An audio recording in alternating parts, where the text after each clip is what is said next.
Bismillah ya.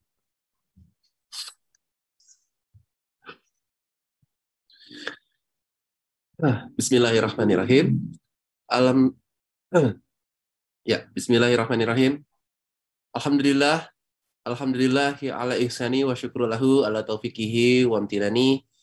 Asyhadu an la ilaha illallah wahdahu la syarikalah wa ta'ziman li syani wa asyhadu anna Muhammadan abduhu wa rasuluhu adda'i ila ridwani. Allahumma shalli alaihi wa ala alihi wa ashabihi wa ikhwani.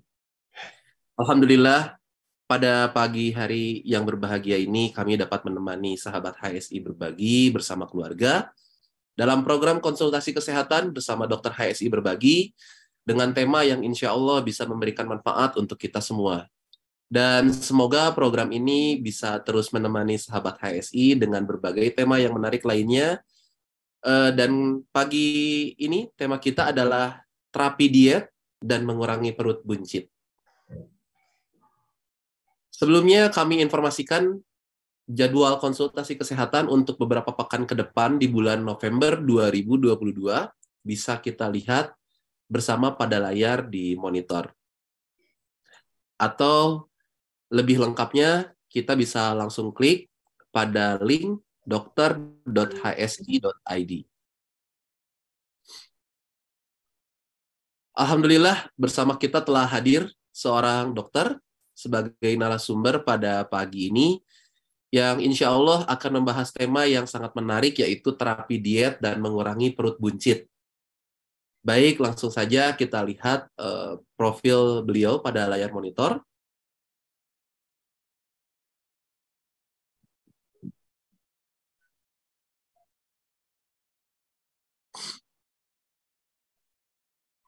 Ya,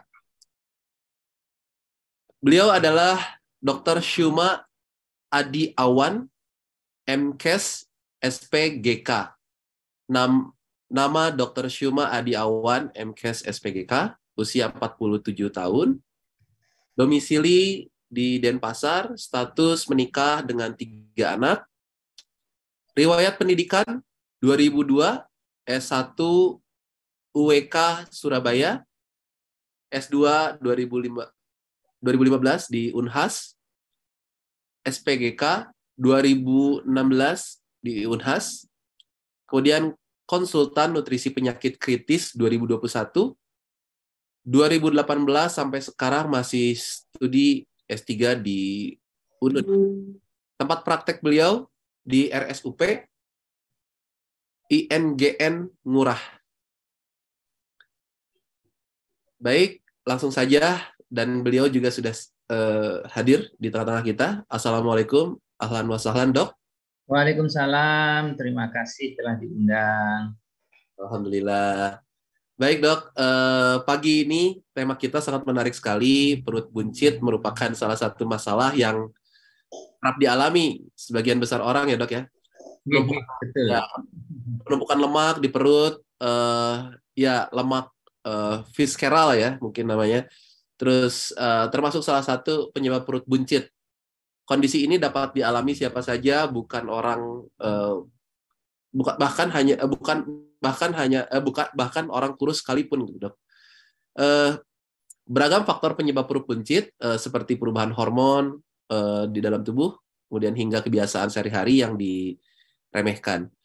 Perut buncit bukan hanya membuat rasa percaya diri menurun, tetapi juga dapat memicu penyakit kronis yang berbahaya di kemudian hari. Contohnya seperti diabetes, penyakit jantung, bahkan kanker ya, Dok ya. Idealnya diet bergizi seimbang dan olahraga teratur merupakan kunci untuk menurunkan berat badan, sekaligus mengecilkan perut buncit. Namun tidak boleh asal diet di kemudian hari malah membahayakan kesehatan. Lantas, bagaimana sih terapi diet yang sehat dan bagaimana pula cara untuk mengatasi perut buncit? Nah, alhamdulillah hari ini ada dokter yang jauh lebih ahli untuk bisa memberikan sharing kepada kita semua terkait pembahasan tema pada pagi hari ini. Tafadhol dokter untuk memberikan sedikit penjelasan mengenai tema di pagi hari ini mengenai diet perut buncit, Dok. Tafadhol. Syukron, Mas Bambang ya, Bapak moderatornya. Iya. Mas Bambang, terima kasih. Para teman-teman HSI dimanapun yang saat ini mengikuti, izin memperkenalkan diri, nama saya Suma Adiawan, saya domisili di Bali. Baik, kita mulai saja pembahasan ya, sharing lah sebenarnya, sedikit saja sharing tentang perut buncit. Perut buncit ini sebenarnya apa? Sebenarnya perut buncit ini kalau di medis disebut obesitas, mengarah ke obesitas atau kegemukan, di mana yang paling poinnya yang dilihat ini adalah pada bagian lingkar perut atau abdominal adipose, lemak yang di perut, kulkas yang di perut lah begitu. Nah, ini gambarannya. Nah, kalau kita lihat sih memang kalau ini gambar ini adalah jika ibarat perut ini kita potong, maka di dalamnya akan kelihatan tuh. Di situ ternyata di perut kita itu ada lemak yang biasanya kelihatan bergelambir, itu mohon maaf, itu disebut lemak subkutan namanya. Kemudian ada lagi lemak-lemak di perut, dari perut buncit ini. Nah, ini yang menjadikan concern perhatian kita pada teman-teman HSI adalah lemak-lemak visceral. Ya, lemak-lemak visceral itu maksudnya adalah lemak-lemak yang nempel-nempel di organ-organ di dalam, bisa di ginjal, bisa di hati, bisa di usus. Nah, itulah yang disebut lemak visceral. Jadi lemak visceral dan lemak subkutan itu semua disebut lemak abdominal atau lemak perut yang gambarannya adalah perut buncit. Baik Mas, slide selanjutnya. Baik, ini dilewati saja, mungkin ini mekanismenya aja. Jadi prinsipnya adalah lemak perut itu ternyata kalau kita ibaratkan kayak ini nih, kayak sesuatu yang nggak bagus di dalam tubuh kita. Dia paling menyebabkan itu adalah namanya inflamasi. Kemudian dari inflamasi itu bisa lingkaran setan seperti banyak kayak radikal bebas. Jadi kayak jarum gitu dia nusuk-nusuk kemana-mana. Nah itu semua kalau terus-terusan nggak kita perhatikan, nanti ujungnya adalah ketidakmampuan dari yang kita sebut adalah insulin. Nah ini yang harus hati-hati karena faktor ini sangat-sangat banyak terjadi. Inilah pintu masuk hampir rata-rata jalur dari insulin resisten, di mana insulinnya menjadi nggak bagus lagi kemampuannya. Ini nanti yang ujungnya akan menyebabkan namanya penyakit-penyakit metabolik yang biasa kita kenal dengan kencing manis diabetes, penyakit jantung koroner, stroke. Itu pintu awalnya adalah dari perut buncit yang menyebabkan gangguan insulin. Nah, begitu. Lanjut ya, Mas, slide-nya. Nah, ini ada beberapa poin yang diperhatikan oleh teman-teman di HSI, baik pada laki-laki dan perempuan. Ada kriteria yang paling tidak menjadi alarm kita. Oh, kita ini harus waspada nih. Salah satunya ada lingkar perut. Nah, yang ini nih, materi kita hari ini adalah perut buncit. Jadi kalau kita pakai meteran, coba sekali-sekali kita ukur perut kita persis di bawah, di atas pusar kita sedikit. Kemudian pakai meter kita ukur. Kalau laki-laki lebih dari 90 cm, wanitanya lebih 80 cm, dengan gambaran tubuh yang kelihatan cabi, nah kita mulai harus waspada. Nah kemudian yang lain, jika ditambah lagi ada tekanan darahnya mulai hipertensi ataupun udah mulai minum-minum obat penurun tekanan darah, ini juga mulai lebih waspada lagi karena sudah ada 2 poin lagi.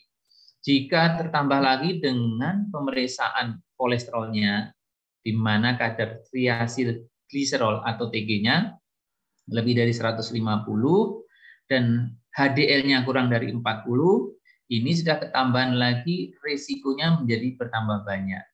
Kemudian jika diukur gula darahnya, misalkan kita lagi ke klinik atau ke puskesmas, saat gula darah puasanya kita ukur kok sudah puasa 8 jam minimal lah tanpa mengkonsumsi makanan, lebih dari 100 sampai 125 ditambah dengan perut buncit, ini harus lebih waspada lagi. Nah, yang 2 ini biasanya pemeriksaan lanjutan. Kalau pemeriksaan untuk gula darahnya diperlukan untuk lebih jauh. Nah, selanjutnya Mas. Slide selanjutnya. Udah habis ya? Baik. Jadi kita coba nanti mungkin diskusi dari beberapa pertanyaan. Dari semua risiko metabolik perut buncit ini ternyata kita sebenarnya biasa terapi yang kita lakukan terkait dengan nutrisi ada pengaturan makan. Itu ada bagian dari salah satu perubahan lifestyle namanya. Di slide selanjutnya, Mas. Nggak ada ya? Nah, lifestyle itu salah satunya adalah olahraga. Kemudian ternyata terapi nutrisi ada. Nah, kita mengenal kalau dalam dunia kedokteran itu namanya adalah fasting intervensi atau terapi puasa. Nah, terapi puasa ini sebenarnya adalah background dari kita dan sangat luar biasa sekali. Pengobatan medis sudah mengakui bahwa puasa ini sangat bermanfaat untuk pengobatan atau terapi pada perut buncit ataupun obesitas. Namun yang menjadi perhatian adalah bagaimana kita melaksanakan puasa itu yang benar-benar mempunyai dampak yang positif. Nah, demikian dulu Mas Bambang. Mungkin nanti kita lanjutkan dengan diskusi biar lebih banyak yang bisa kita diskusikan dan sharing. Terima kasih. Baik, terima kasih. Sepertinya ini juga sudah ada beberapa yang berpartisipasi pagi hari ini, udah tidak sabar untuk bertanya nih kepada dokter nih. Kita langsung aja ya, kita buka sesi tanya jawab di sesi pertama. Jadi silahkan bagi para peserta yang mengikuti konsultasi dokter hari ini bisa raise hand di Zoom-nya, kemudian juga jika ingin bertanya lewat kolom chat juga bisa. Dengan format sebagai berikut, menyebutkan nama, kemudian juga NIP bagi para peserta HSI, kemudian usia, dan juga domisili. Dan juga mengenai pertanyaan, diharapkan pertanyaan disesuaikan dengan tema pagi hari ini ya. Oke, baik. Yang pertama kita mulai kepada yang raise hand dulu nih. Ada dari, sebentar, saya cek.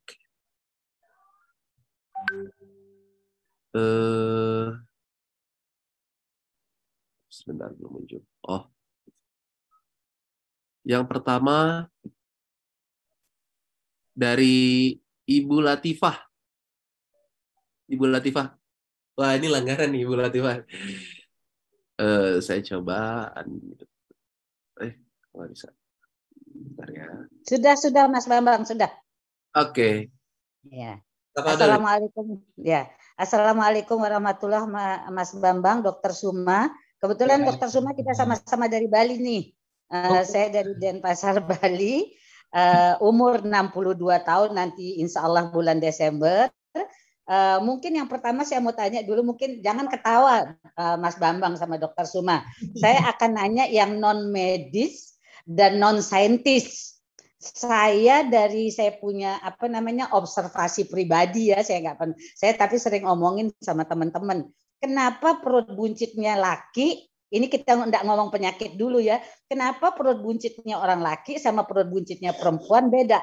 Kalau buncitnya orang laki itu dia lebih menonjol, artinya mancung. Kalau perut buncitnya perempuan itu dia agak melebar. Saya salah atau saya betul Dokter Suma, saya tidak tahu. Dan saya sekarang yang mungkin saintis sedikit dan medis. Saya pribadi sedang bermasalah dengan kejepit saraf punggung di lumbal 1, 3, dan 5. Jadinya kebetulan mungkin Dokter Suma juga kenal dokter dokter ahli gizi saya yang saya harus ikuti itu adalah Dokter Agus. Tapi Dokter Agus yang praktik di Rumah Sakit Sanglah, yang saya pasiennya Siloam. Tapi beliau itu hanya memberikan saya suplemen partikel bebas. Beliau mengatakan suplemen partikel bebas dan katanya pola makan saya itu harus, saya enggak buncit ya, maaf Dokter Suma, saya enggak buncit karena saya perenang waktu kecil, waktu remaja dan sampai sampai dewasa itu saya perenang. Jadinya alhamdulillah perut saya enggak buncit-buncit amat, tapi saya memang badan saya besar dan saya karena saraf punggung itu saya harus menurunkan berat badan. Dan yang beliau katakan itu ya saya harus olahraga pastinya. Nah, tapi berarti harus saya pilih sekali olahraga saya karena saraf punggung kejepit saya itu dan saya pernah dihidrolisis beberapa kali dan itu beliau mengatakan itu bahasanya beliau makan itu seperti raja, sarapan seperti raja, makan siang seperti putri, makan malam seperti beggar. Waduh, saya bilang kalau saya makan seperti itu, berat badan saya 1 minggu bisa naik 10 kilo. Mungkin itu saja Dokter Suma yang medis dan yang non medis. Mas Bambang, Dokter Suma, terima kasih. Wassalamualaikum warahmatullahi wabarakatuh. Waalaikumsalam warahmatullahi wabarakatuh. Saya jawab dulu Mas Bambang ya, biar nggak lupa. Nanti banyak yang ngerasain. Terima kasih Bu Latifah. Bu Latifah kebetulan adalah nyama dengan saya, nyama sama-sama di Denpasar. Dan saya kenal Dr. Agustinus, beliau senior saya. Baik Bu Latifah, terkait pertama adalah perut buncit. Kenapa kalau pada laki-laki dan perempuan beda? Memang betul, itu terkait dengan hormon, estrogen, testosteron. Itu setiap faktor usia akan berpengaruh. Nah, kecenderungan pada wanita memang bentuknya seperti pir dia. Jadi posisinya itu begini. Nah, pada laki-laki memang cenderung dia condong di perut. Itu adalah memang karakter dari penumpukan lemak yang terkait dengan usia dan perubahan dari hormon.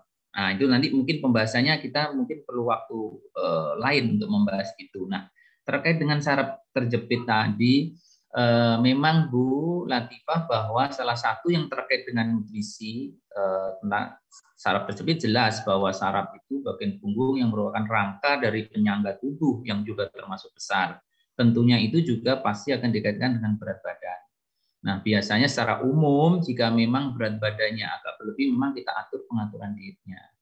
Nah, pengaturan dietnya itu prinsipnya sederhana.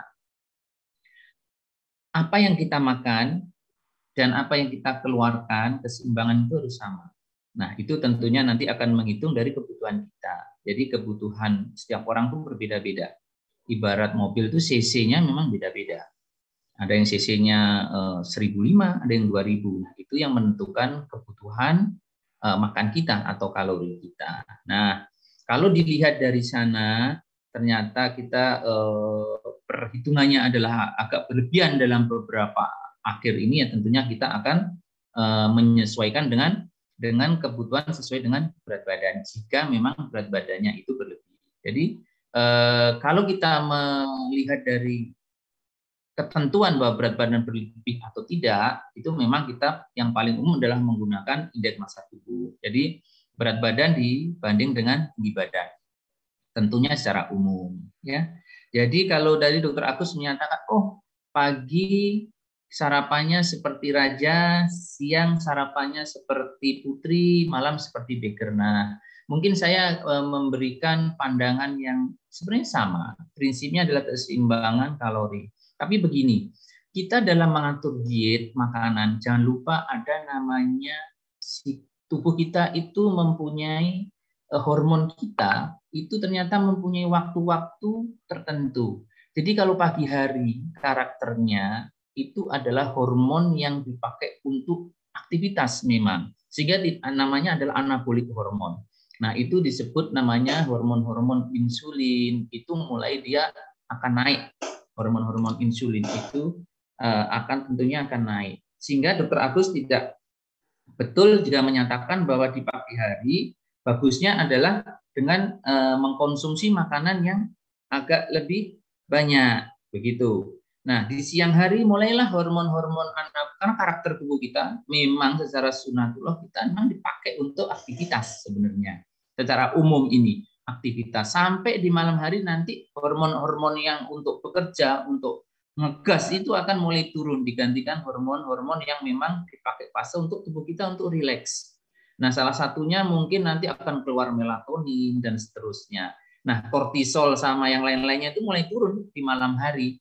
Nah, sehingga melatoninnya naik, jelas tubuh kita mulai rileks dan kita bisa tidur. Nah, fase-fase itu memang sangat terkait dengan diet. Nah, tapi begini, kalau untuk pengaturan diet saya pribadi akan melihat, kadang-kadang kita perlu modifikasi nih. kita di dalam nanti terkait dengan terapi ya, bahwa di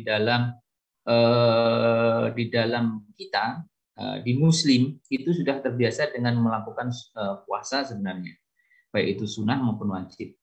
Nah, puasa itu sebenarnya bisa kita jadikan bagian dari terapi, termasuk bagian dari saraf terjepit.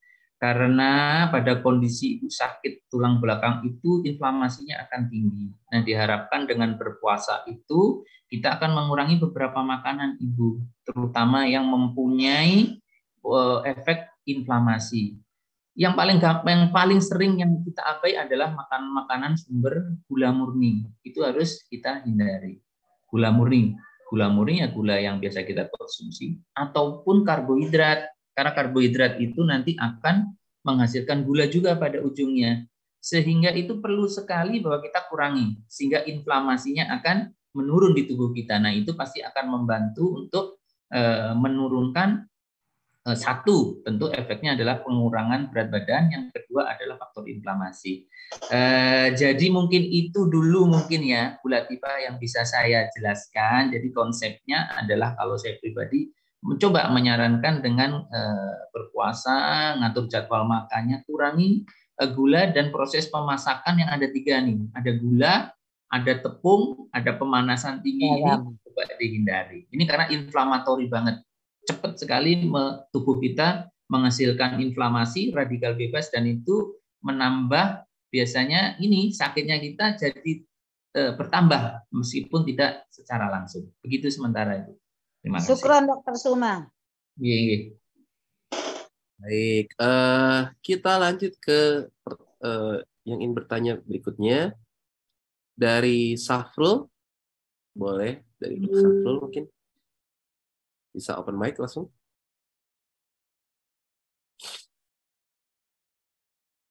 Halo, Mas. Assalamualaikum, Mas Sukron. Pak Samsul ya, Pak Mas Sukron. Dok, sebentar. Ini saya sedang coba connect dengan beliau. Oke, belum bisa connect mungkin ya. Kita ke yang selanjutnya dulu mungkin dari Mbak Lilis Damayanti. Ya. Assalamualaikum warahmatullahi wabarakatuh, Dok. Saya Lilis dari Indramayu, izin bertanya.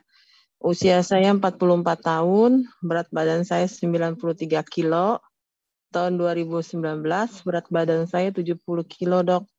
Anak saya 5, setelah melahirkan anak yang kelima, berat badan naik 23 kilo, Dok. Dan sampai sekarang susah untuk turun, Dok. Yang ingin saya tanyakan, Dok, saya kan nggak suka olahraga nih, Dok. Kayaknya tuh kalau olahraga tuh bagaimana gitu, Dok. Kayak tinggi badannya berapa, Mbak? Tinggi badannya 167, Dok. 167. Baik, terima kasih. Diet apa, Dok, yang harus saya lakukan untuk diet makan itu, Dok, biar perut saya tidak buncit dan badan saya tidak gemuk? Jujur ini mengurangi, maksudnya jadi kayak apa ya, Dok, ya, kayak berat badan tuh, berat ini tuh untuk ibadah tuh Masya Allah gitu, Dok, ya, kayak berat gitu, Dok, dengan ini badan berat kayak gini. Terus pola makan dan dietnya itu gimana, Dok, ya, untuk biar cepat langsing tanpa dengan olahraga, Dok? Itu aja, Dok. Terima kasih. Assalamualaikum warahmatullahi wabarakatuh. Waalaikumsalam warahmatullahi wabarakatuh. Terima kasih Bu Lilis. Pertanyaan Bu Lilis ini kayaknya bakal mewakili banyak hal. Yang ideal memang Bu Lilis, penurunan berat badan itu harus disertai dengan olahraga. Karena begini, secara medis penurunan berat badan yang kita harapkan, apalagi kita menginginkan cepat ya penurunan berat badan ini kita bicara secara umum. Penurunan berat badan itu yang dimaksud adalah sebenarnya penurunan kandungan lemak tubuh kita. Tapi biasanya prosentase lemak itu akan diikuti penurunan dari massa otot kita. Nah, itu sebenarnya kenapa kita menyarankan tetap untuk berolahraga. Karena pada saat olahraga itu kita menjaga massa otot kita tidak ikut banyak dipecah saat melakukan diet. Baik, itu yang penting sekali.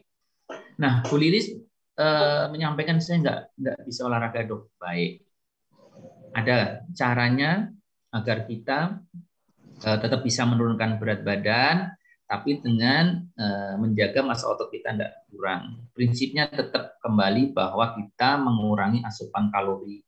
Diet gizi seimbang itu ternyata bukan hanya asupan, tapi juga menghitung waktu makan kita. Jadi kalau 24 jam itu waktu kita dalam sehari, coba nanti Bu Lilis hitung. Waktu makannya berapa jam dibandingkan tidak makan. Taruhlah Bu Lilis mulai tidur setelah sholat Isya lah, jam 8, jam 9. Kalau bangun pagi subuh, nah itu berarti jam 9 sampai, atau sebelum subuh misalkan jam 4. Berarti ada 10, 11, 3 ditambah 4 itu 7 jam. Tidak makan ya, Bu Lilis ya? Ya. Nah, kalau ingin keseimbangan, kita kembali ke konsep keseimbangan. Dalam 24 jam itu kan ada 12 jam. Kalau dibagi 2. Nah, mulailah bertahap dengan cara tidak makannya menjadi 12 jam. Kalaupun bangun tetap pagi jam 4, boleh minum air, boleh minum teh, tapi jangan ada kandungan nutrisi atau kalori. Jadi polos-polos aja minum air putih. Coba dilatih 12 jam dulu. 12 jam tidak makan meskipun sudah beraktivitas. Berarti jam 9 pagi baru mulai kita mengkonsumsi makanan. Tapi saat mengkonsumsi makanan ini, kita pilih makanannya. Pertama yang kita coba pilih, kita hindari makanan yang nanti dirubah menjadi gula. Itu adalah sumber karbohidrat. Ya. Itu bisa dari nasi, tepung. Nah, saran saya, Bu Lilis, adalah dengan mengkonsumsi, misalkan kita siapkan deh sup daging, sup ikan, sup ayam. Nah, kita mulai dengan yang itu dulu, kuahnya dulu, latihan dulu. Pelan-pelan aja, perlahan-lahan kita coba mulai dengan yang tanpa ada karbohidratnya. Ini setelah 12 jam ya. Kemudian boleh nanti dagingnya silahkan. Ya, secukupnya saja. Dikunyah pelan-pelan, dinikmati, dikunyah pelan-pelan, kemudian minum. Berhenti. Coba nanti sampai berapa lagi Bu Lilis bisa kuat untuk tidak makan. Nah, konsep inilah yang disebut mengikuti konsep namanya fasting, Bu, puasa. Kalau dalam Islam, dalam kita yang bisa lakukan, ini adalah puasa. Nah, kalau memang Ibu pas bersamaan dengan waktu Senin Kamis atau puasa pertengahan bulan, silakan. Ya, kalau bedanya, kalau di puasa medik yang saya ceritakan, Ibu boleh mengkonsumsi makanan, tapi yang tanpa kalori. Nah, kalau pas bersamaan dengan puasa Senin Kamis ya boleh kita lakukan bersama-sama. Jadi begini Bu Lilis, kalau kita ingin menurunkan lemak tubuh, berat badan itu kita adalah lemak yang kita turunkan. Syaratnya adalah 1, insulin kita harus rendah.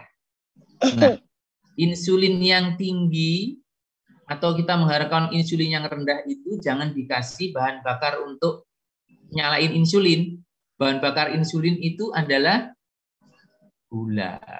Nah, gula itu apa aja sumber yang dari gula itu? Karbohidrat. Baik, itu ya poin pentingnya Bu Lilis ya. Nanti dietnya kita bisa atur, kita bisa sesuaikan. Nah, itu adalah trik-trik yang bisa Ibu coba. Itu namanya adalah intermittent fasting. Oh, banyak yang sudah mungkin ya mendengar tentang ini, terapi intermittent fasting, puasa. Di kedokteran itu namanya intermittent fasting. Nah, sebenarnya kalau kita keuntungannya sebagai seorang muslim adalah terapi puasa ini enteng sebenarnya Bu Lilis. Iya. Enteng. Masalahnya kita kita kurang mengikuti atau menjalankan seperti yang biasa ini Kanjeng Nabi lakukan. Jadi mana saat berbuka itu mendahulukan dengan tanda kutip tidak banyak-banyak mengkonsumsi. Bahkan dalam beberapa riwayat, ya nanti ini mungkin ini aja ya mungkin saya salah ya nanti di anu aja langsung diinikan aja. Bahwa Kanjeng Nabi kalau pada saat puasa sunnah pun itu biasanya beliau menanyakan kepada para istrinya ada masakan enggak. Nah biasanya kalau tidak ada beliau lanjutkan dengan berpuasa sunnah. Nah, itu namanya hampir kalau kita hitung, seandainya Kanjeng Nabi itu mulai tidur di awal malam, bangun di tengah malam, tentunya kalau kita melihat cerita ini tadi, pagi aja tidak ada sarapan, tidak ada makanan, malam pun pasti tidak ada, mungkin hanya meminum, mengkonsumsi air. Sampai pagi hari tidak ada makanan lagi, belum melanjutkan puasa. Sampai nanti berbuka jam maghrib jam 6 lagi. Kurang lebih beliau 18 jam tidak mengkonsumsi kalori. Artinya apa yang beliau lakukan ini sekarang banyak ditiru ini sekarang konsep model seperti ini. Jadi yang saya ceritakan ke Bu Lilis tadi itu 12 jam adalah minimal lah, paling tidak 14 jam melakukan puasa.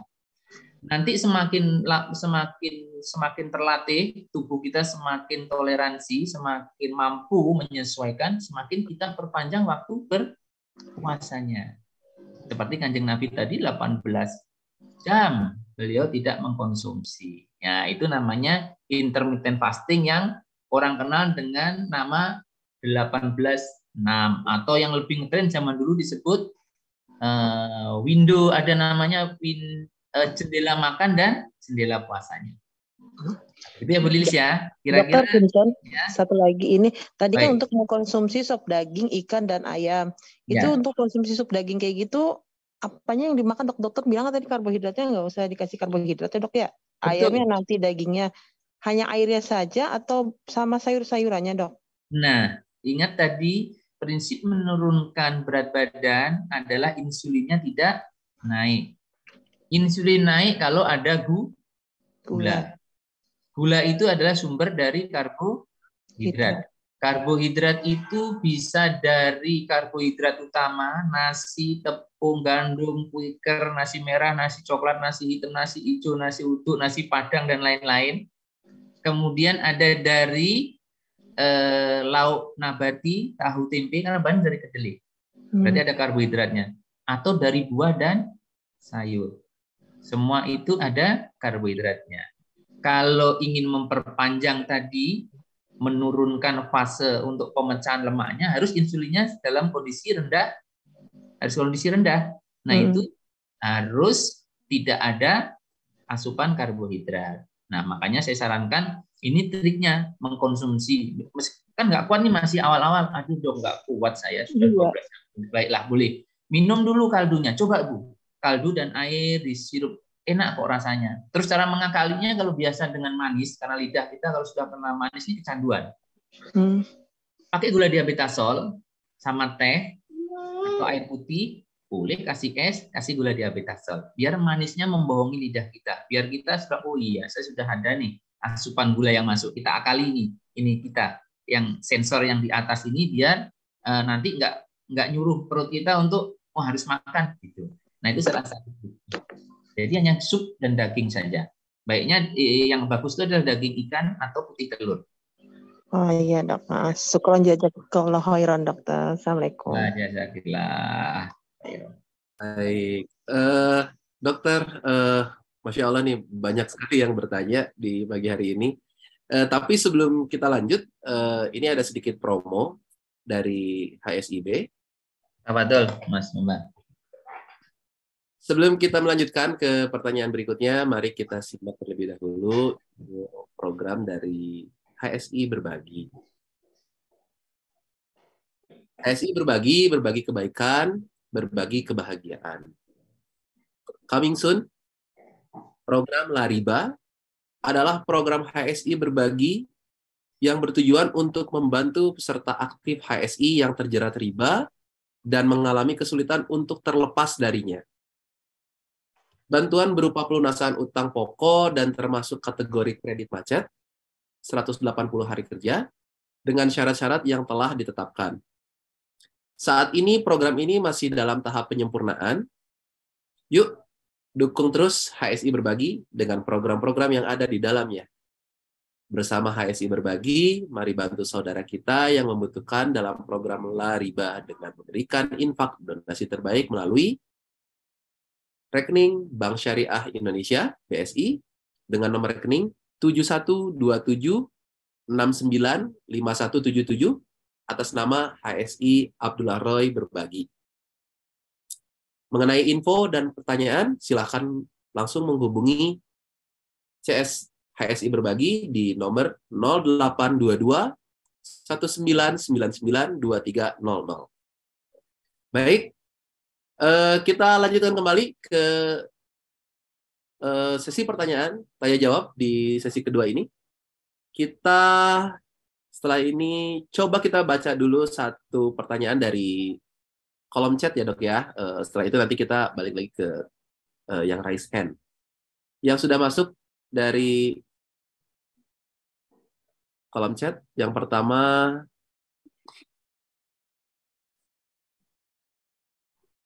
oke. Yang pertama dari Iis, usia 41 tahun dari Bekasi. Dok mau tanya, kalau berat badan kita sudah ideal menurut BMI, tetapi perut masih terasa buncit. Itu kenapa ya dok? Apa yang harus dilakukan? Kayak gitu. Tafadhol dok. Terima kasih. Jadi lifestyle namanya perubahan gaya hidup itu salah satunya olahraga. Seperti yang saya sampaikan, jadi adiposal, abdominal adipose itu ada visceral dan subkutan. Biasanya kalau sudah BMI-nya bagus begitu, visceral fat-nya yang sudah hilang duluan, yang lemak-lemak di dalam itu hilang. Nah, yang subkutan ini memang agak-agak susah nih. Kalau terlalu lama memang seperti menjadi fosil. Nah, agak susah bahasanya untuk diinikan lagi ya, untuk dikecilkan lagi. Ada beberapa teknik, salah satu yang tidak invasif, artinya tidak dengan menggunakan teknik-teknik tertentu, itu adalah memang dengan olahraga dan exercise. Ya, olahraganya kita atur olahraga yang memang nanti melatih otot yang di bagian perut itu. Nah, tetap sebenarnya bagus tadi yang bertanya karena tubuhnya sudah mencapai BMI. Dan yang penting adalah kontrol di gulanya. Karena kalau saat kita exercise ingin mengecilkan perut, jangan sampai kita kelebihan komposisi karbohidrat. Karena kalau karbohidratnya kita tinggi, otomatis cenderung tubuh akan menyimpan. Menyimpan apa? Ya menyimpan dalam bentuk lemak lagi. Kemana tempat penyimpanan? Kulkasnya salah satunya di perut. Nah, itu kenapa kita konsepnya meskipun BMI-nya sudah seimbang, berarti artinya antara yang dikonsumsi dengan aktivitas sudah bagus, maka yang selanjutnya adalah jadi terapi yang diselesaikan ada namanya fasting dan intervensi nutrisi.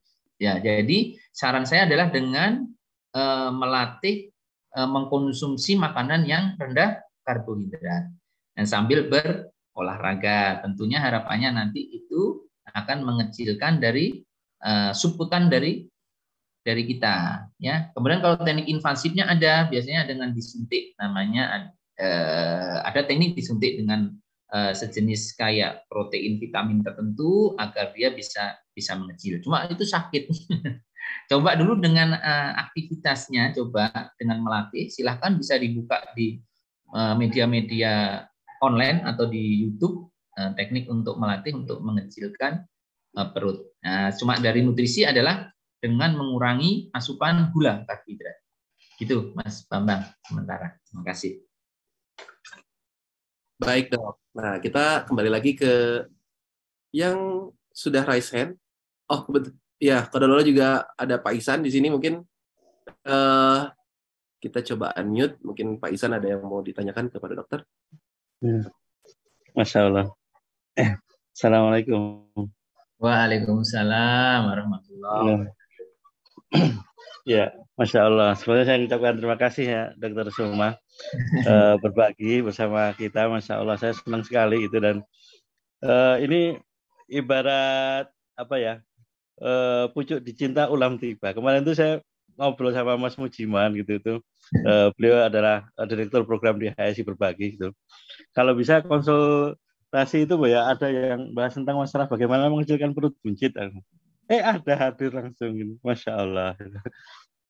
Dan saya sangat bersyukur sekali ya bisa bergabung pada kesempatan pagi hari ini. Dan kebetulan pagi ini juga kita teman-teman lagi di Bandung ini kumpul, yang teman-teman admin regional Bandung bersama Ustaz Tunan juga Ustaz Dr. Abdullah Rai. Dan beliau mungkin juga mendengarkan ini mungkin.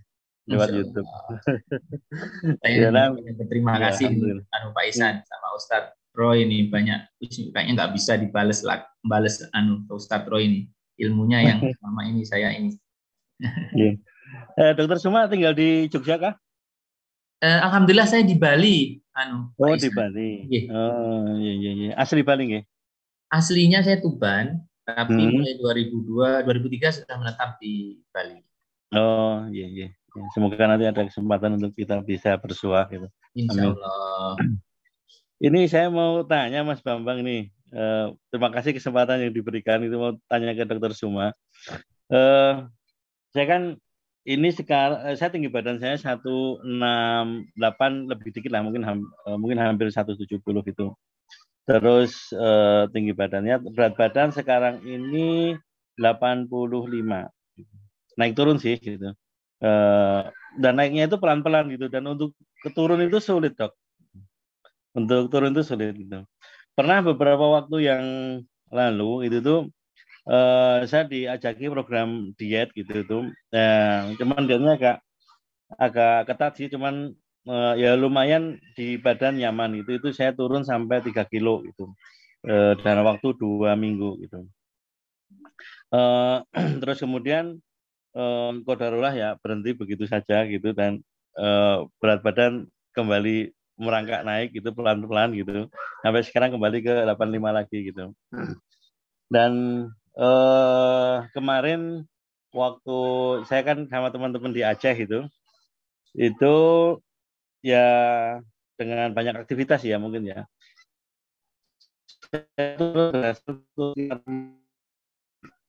Di bawah 80 gitu, di angka 79-an sudah itu. Balik ke Jawa ya kembali lagi gitu. naik turunnya sulit. Cuman untuk yang beberapa waktu ini Dok, saya kan pagi itu saya kan kadang jalan pagi gitu. Jalan pagi gitu tuh ya saya hitung pakai HP saya itu sehari target saya itu paling rendah ya sekitar 5.000 kaki gitu. 5.000 langkah gitu untuk jalannya gitu. Kadang lebih sampai 6.000 sampai 7.000 begitu. Nah, cuman saya merasakan kok malah jadi tambah berat di badan Dok ya. Jadi saya ngukurnya gini, setiap yang duduk tawarruk, bukan duduk iftirash, duduk tawarruk itu berarti kalau kita sholatnya 4 rakaat, duduk atahiyat akhir gitu. Nah, duduk dengan pantatnya mungkin diletakkan di lantai gitu ya. Itu tuh rasanya di pinggang itu agak sakit gitu. Agak sakit itu. Kalau saya nggak olahraga gitu itu, jadi malah saya nggak jalan kaki gitu itu, nyaman malahan duduk begitu, nggak ngerasa sakit gitu. Nah saya ngerasa apa jalan kaki saya ini jadi bakar lemak jadi otot atau bagaimana gitu kok, jadi kayak ngerasanya berat begitu. Ini yang ingin saya tanyakan, apakah bisa seperti itu, karena ini asumsi saya gitu. Terus yang kedua mungkin dengan ya saya olahraga paling yang olahraga pagi itu aja, yang jalan gitu aja. Terus untuk konsumsi saya memang suka minum manis, itu paling enggak ya minum teh manis itu satu hari itu paling ya 2 kali ya pagi, 2 gelas lah pagi sama kadang sore begitu. Selebihnya makan nasi ya sehari itu paling ya sekali aja gitu. Selebihnya jarang ngemil juga saya nggak begitu suka ngemil juga, tapi masih belum turun gitu.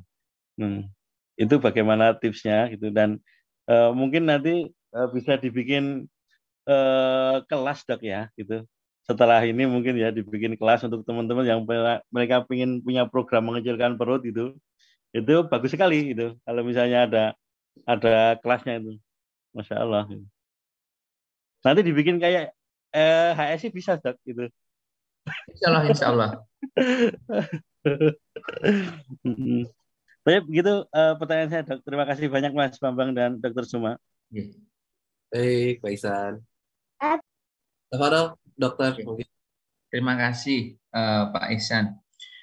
Yang terkait dengan olahraga mungkin kompetensi saya tidak semendalam dokter yang mengkhusus ya, dokter spesialis olahraga ya, dokter olahraga atau yang AIFU, tapi secara umum mungkin saya bisa menyampaikan bahwa aktivitas 5.000 langkah itu kalau Pak Isa nanti lihat di kalorinya paling sekitar 100 kalori aja yang dibakar. Sehingga memang kalau dipakai untuk program penurunan berat badan itu tidak terlalu signifikan.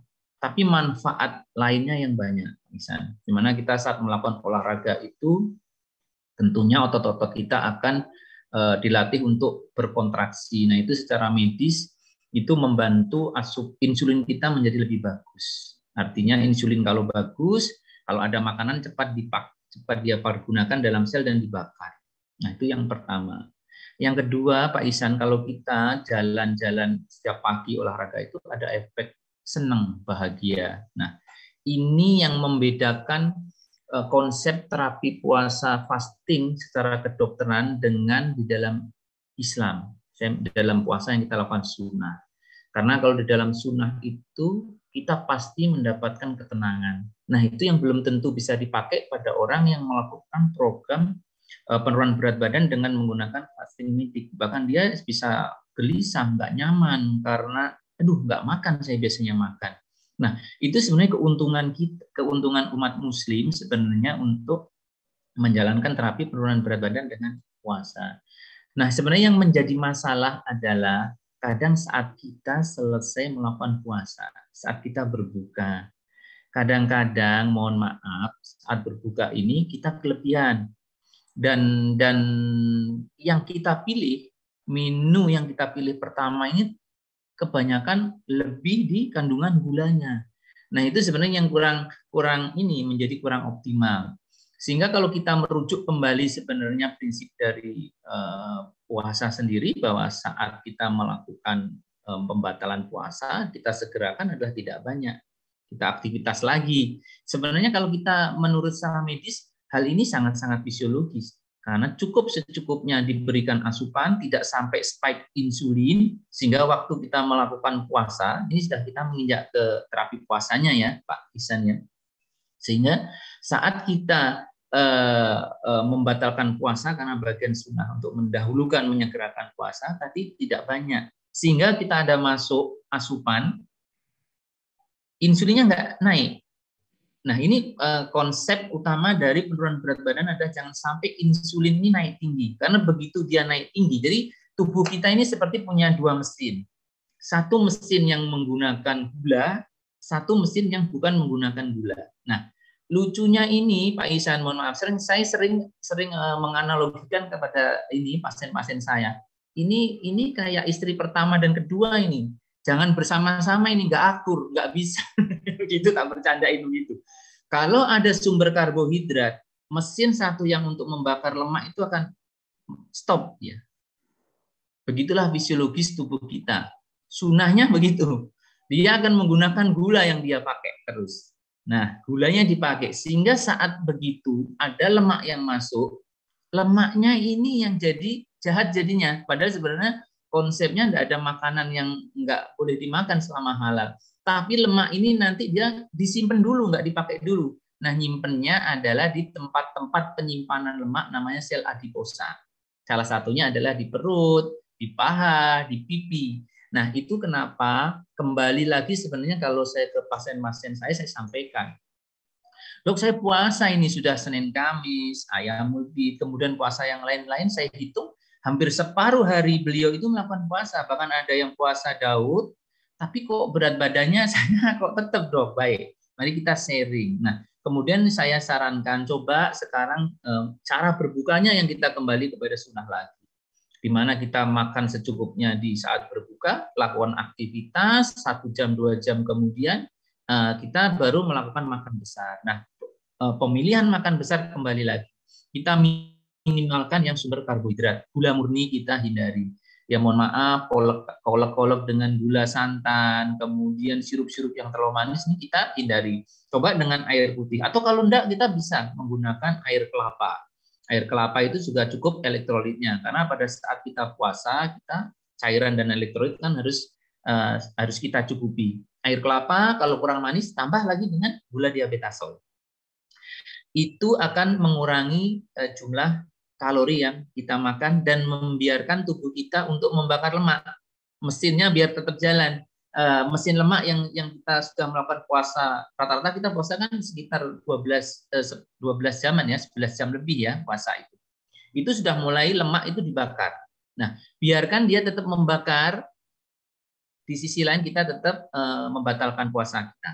Jadi itu sebenarnya yang poin penting untuk bagaimana kita mengatur berat badan kita. Jadi Pak Ihsan, kadang kita juga lupa saat kita habis jalan-jalan itu, begitu selesai jalan 5.000-6.000 langkah yang dibakar sekitar 80-100 kalori, minumnya adalah teh manis. 1 sendok teh manis itu sudah mengandung 100 kalori, 1 sendok gula. Kalau ditambah 2 sendok gula, olahraganya kalau ini hitung-hitungan kalori, bukannya kita tambah untung, tapi sebenarnya tambah buntung karena kita menambah asupan gulanya, karena kita keluarkan 100, kita menambah 200 kalori. Jadi hal-hal sederhana sebenarnya yang mau kita sampaikan. Jadi tahapannya, kalau sudah kita mau mengontrol berat badan, nah ini di muslimin luar biasa. Secara medis kita diberikan sehat badan kita, secara sunnah kita bisa melakukan puasa yang dapat amalan pahala, dan itu membuat kita tenang. Karena begini, sikardian hormon kita ini mengikuti sikardian. Jadi antara matahari ada, matahari nggak ada, gelap. Yang seperti pertanyaan dari Bu Latifah tadi yang saya sampaikan, pagi harus makan banyak dan seterusnya. Pagi hari tubuh kita itu lebih banyak kortisol yang keluar. Hormon ini nalurinya adalah hormon kita disuruh untuk beraktivitas. Bertebaranlah kalian di seluruh muka bumi, begitulah kurang lebihnya kalau menurut Ustadz Roy. Karena memang konsep sunnahnya tubuh memang kortisol dikeluarin di pagi hari supaya kita beraktivitas. Menjelang sore mulailah hormon-hormon yang lain turun. Insulinnya mulai dia naik, melatoninnya mulai dia keluar. Konsep di sana ada konsep kita untuk rileks. Habis sholat isya, kita mungkin aktivitas yang lain, kita kemudian istirahat. Dan supaya bisa bangun lebih awal untuk melakukan aktivitas ibadah dan seterusnya. Jadi Pak Ihsan, memang terapi puasa ini sudah menjadi bagian dari kedokteran konvensional. Bahkan orang-orang luar malah sudah melakukan pada penyakit-penyakit tertentu dengan terapi puasa ini. Ya, saya harapkan, memang saya pribadi mendalami tentang konsep puasa ini yang mungkin saya sesuaikan karena mayoritas kita dari muslim, sehingga kita sesuaikan. Poinnya adalah kalau kita menjalankan puasa ini, kita sudah dapat poin penting adalah ketenangan kita, karena ketenangan itu membuat hormon kortisol kita itu nggak melonjak. Karena kalau kortisol kita naik di malam hari, kita jadi susah tidur. Efeknya adalah nggak bagus. Bukan lemak yang dibakar kalau kortisol yang naik, tapi otot. Makanya itulah ya, banyak hal mungkin yang akan kita diskusikan, tapi prinsipnya adalah kalau kita mau menurunkan berat badan, insulin kita harus tidak boleh tinggi. Nah, itu salah satunya adalah dengan mengurangi sumber karbohidrat. Nah, mungkin itu dulu, Mas Bambang. Terima kasih. Baik, Dok. Kita lanjut lagi ke yang penanya di kolom chat. Di sini ada dari Septioko Yuwananto, usia 53 tahun di Cimahi. Bismillah, saya kalau makan nasi sering harus dibantu air minum karena nyangkut di tenggorokan. Jadi saat makan, minum saya banyak. Saya merasa perut saya menjadi buncit atau besar.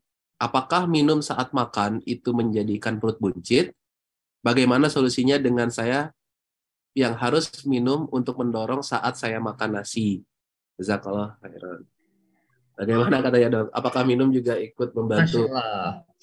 Jadi kalau air itu tidak ada energinya. Jadi kalau yang kita sebut perut buncit tadi, yang sudah kita diskusikan adalah kelebihan lemak. Jadi lemak itu bisa dari sumber makanan apapun. Jadi begini, tubuh kita itu mau mengkonsumsi daging, sayur, nasi, buah-buahan. Kalau tubuh kita sudah cukup, dia akan kelebihan itu akan disimpan. Disimpannya selalu dalam bentuk lemak. Nah, itu yang penting. Makanya kenapa kita mesti tahu berapa kebutuhan asupan konsumsi kita hari-harian. Nah, terkait pertanyaan tadi, apakah air menyebabkan buncit? Tidak, tentunya. Karena air itu kita minum secepatnya akan kita buang lewat kencing. Ya, kecuali beberapa penyakit tertentu yang menyebabkan air itu tertahan. Nah, ada beberapa yang kita juga menyarankan mengurangi garam juga, karena garam itu juga menahan air di dalam tubuh. Tapi kalau untuk usia 25 tahun, tanpa ada masalah kesehatan, saya pikir insya Allah aman-aman aja. Sebanyak-banyaknya minum air malah sebenarnya bagus. Nah, perut kita ini, lambung kita ini bisa menampung sekali makan itu adalah rata-rata bisa sampai dia fleksibel sekali. Kita makan berapapun kita bisa konsumsi dan tubuh akan melihat kalau kita tidak mampu. Tapi memang yang paling ideal memang ya kita ngikutin sepertiga kita dalam bentuk makanan, sepertiga dalam bentuk air, dan sisanya kita kosongkan. Nah, itu mungkin yang terbaik. Jadi air tidak ada masalah, kalau memang mau maem dengan air silahkan. Ya mungkin sumber karbohidratnya yang harus dikurangi, karena buncitnya perut itu kelebihan kalori. Nah, kalorinya itu bisa dari karbohidrat, protein, atau lemak. Itu Mas Bambang. Baik, Dok. Nah, kita ke pertanyaan lagi yang udah raise hand. Satu orang lagi dari siapa nih nomor 4. Ada Lina. Tafadol, Mbak. Sudah bisa dibuka mic-nya? Nah, ya, bismillah. Assalamualaikum warahmatullahi wabarakatuh. Maaf sebelumnya dokter, mau memastikan kembali terkait lingkaran perut perempuan tadi, yang idealnya berapa ya dok? Waalaikumsalam. Kalau wanita Asia memang disarankan di bawah 80 cm. Ya, karena mengukurnya persis di atas pusar kita. Kemudian kita ukur saja pakai meteran kain, itu bisa. Iya, saya lanjutkan ke pertanyaan saya, dok. Bismillah.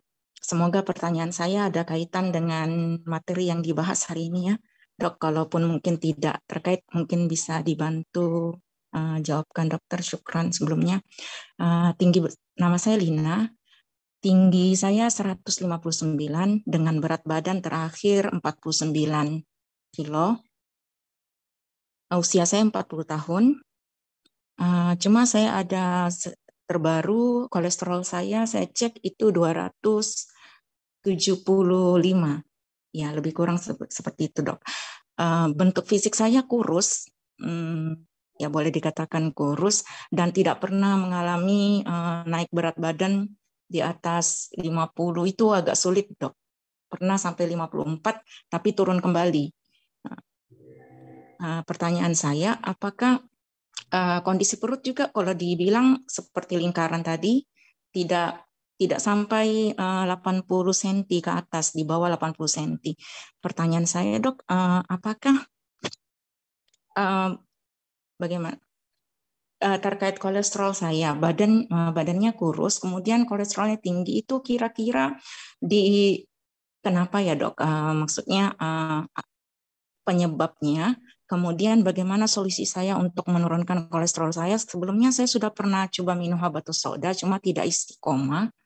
Kemudian kalau terkait bersenam, itu juga sulit untuk saya istiqomah setiap pagi itu mau bersenam begitu, dok. Karena juga jam kerja ya terkadang mengharuskan untuk turun awal dari rumah untuk ke tempat kerja. Apakah ada solusi dari dokter terkait mungkin diet, pemakanan, dan mungkin senam dan lain-lain, dok? Itu saja, dok. Syukron. Baik, terima kasih. Ibu, kolesterol yang tinggi kolesterol total ya? HDL-TG-nya berapa?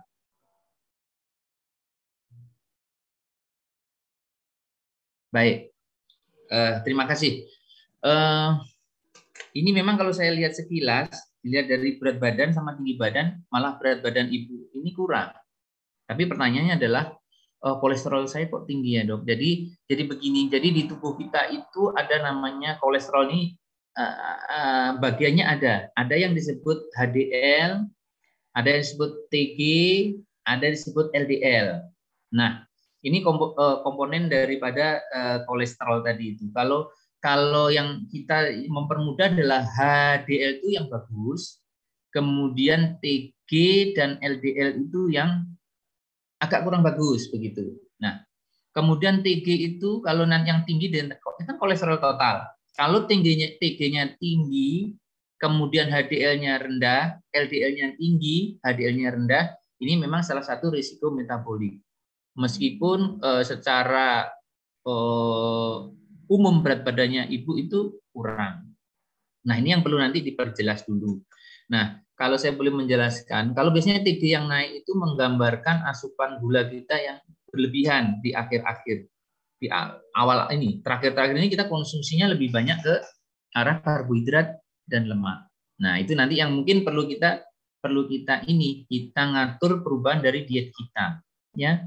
Nah, bagaimana caranya? Saran saya adalah kalau ibu memang aktivitasnya itu agak kurang, sebenarnya kalau untuk aktivitas banyak cara untuk kita beraktivitas meskipun itu ada di kantor sebenarnya. Tinggal kita mencari aja tempat yang kira-kira bisa kita lakukan, kita bisa melakukan gerak untuk melatih massa otot kita. Nah, kedua adalah cara pemilihan diet tadi, makanan. Coba nanti ibu perhatikan jumlah gula murni yang ibu konsumsi. Memang sih kalau kita menyarankan diet karbohidratnya diturunkan, itu memang kita agak susah di Indonesia. Tapi mulailah kita melatih karena ternyata kebanyakan penyakit-penyakit metabolik ini sebagian besar ya memungkinkan juga penyebab sumber makanan yang lain. Tapi sebagian besar yang kurang bagus adalah kelebihan dari asupan gulanya itu tadi. Nah, nanti caranya untuk meningkatkan berat badan bagaimana? Tentunya kita akan mengukur kebutuhan ibu ini berdasarkan berat badan ideal. Ada beberapa macam jenis penyakit yang lain yang mungkin ketidaknormalan di tubuh yang menyebabkan makan banyak pun kok ini kurus. Baiknya ibu juga memeriksakan gula darah puasanya untuk memastikan, ya, melihat apakah gula darah puasanya ibu naik enggak. Jadi mengarah ke arah yang tadi saya sebutkan, risiko metabolik yang prediabetesnya. Itu perlu dilakukan. Kemudian adakah ibu misalkan gejala-gejala mennya teratur apa tidak? Kemudian sering nggak gemetaran, ya, kalau kena cuaca panas tidak tahan, karena ini juga terkait dengan hormon tiroid, ya. Nah, biasanya beberapa pasien yang saya temui tidak ada gangguan tiroidnya, memang dia susah gemuk, orangnya gampang gelisah, susah tidur, tidak tahan panas. Nah, itu perlu juga diperhatikan hal yang seperti itu.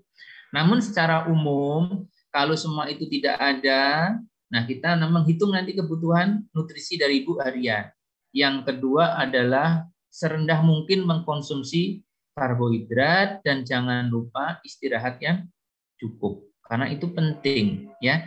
Mungkin itu ya, Mas Bambang, ya, secara umum yang bisa saya sampaikan. Baik, Dok. Dua pertanyaan terakhir boleh ya, Dok, ya? Oke, silakan. Ini ada dari Faizah dari Cikarang, usia 34 tahun. Afwan dokter izin bertanya, kalau wanita yang perutnya buncit dan memakai korslet buat kencengin perut, itu kira-kira aman atau tidak katanya, Dok? Boleh. Nanti begini, bagusnya kalau korset ini, kalau di medis ada, di bagian rehab medik itu ada korset yang memang sudah diatur sesuai dengan ini, fungsi tubuhnya. Jadi dia sebenarnya untuk penyangga di ini, untuk penyangga di tulang punggung, tapi bisa juga dipakai untuk sekalian untuk ini, jadi efeknya nanti memang maamnya jadi agak berkurang karena perutnya tertekan, ya, efek tidak langsungnya. Tapi saya sarankan untuk memesan korset itu di bagian rehab medik, ya, kalau di rumah sakit mungkin ke sana biar diukur disesuaikan karena itu penting. Tapi kalau untuk mengecilkan perut, subkutan itu pasti harus menurunkan asupan dan melakukan aktivitas. Duanya itu harus dijalankan, ya, terutama mulai dengan menurunkan asupan sumber karbohidrat murninya. Itu mungkin Mas Mbak. Baik. Pertanyaan terakhir, pertanyaan cepat saja, Dok. Katanya, apakah benar minum air es bikin perut menjadi buncit? Tidak, kalau tidak disertai dengan gula. Oh, oke. Okay. Berarti kalau tidak disertai dengan gula, misalkan air putih dingin itu nggak menyebabkan perut buncit? Silakan aja. Karena dia nanti akan nggak terlalu berpengaruh. Ya. Nggak terlalu berpengaruh. Ya. Baik, dokter. Ya, alhamdulillah nih dokter, tidak terasa sudah 60 menit lebih kita menemani sahabat HSI pada program konsultasi kesehatan bersama Dr. HSIB. Sebelum kita tutup, mungkin dokter bisa memberikan resume tentang konsultasi kesehatan kita pada pagi hari ini, dok. Terima kasih. Bismillahirrahmanirrahim. Jadi kita umat muslim ini sudah punya satu terapi yang sangat luar biasa. Jangan sampai bahwa terapi ini akan justru menjadi ahlinya adalah orang yang bukan muslim, yaitu terapi puasa. Banyak jenis puasanya, banyak model puasa yang itu sebenarnya kalau kita lihat riwayatnya adalah mengikuti dari kemampuan kita mengadaptasi. Senin, Kamis, kemudian puasa di pertengahan bulan.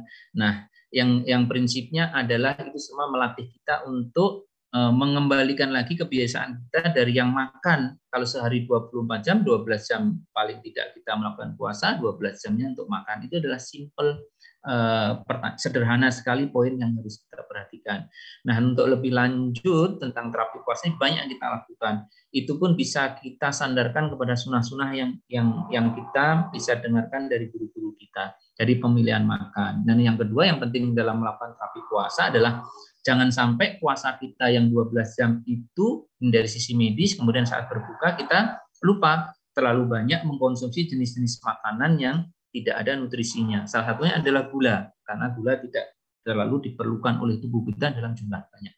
Nah, mungkin itu saja sementara yang bisa kami sampaikan. Mungkin kurang lebihnya kesalahan ada pada saya, kepada hanya milik Allah Subhanahu wa taala. Terima kasih telah diundang di acara ini.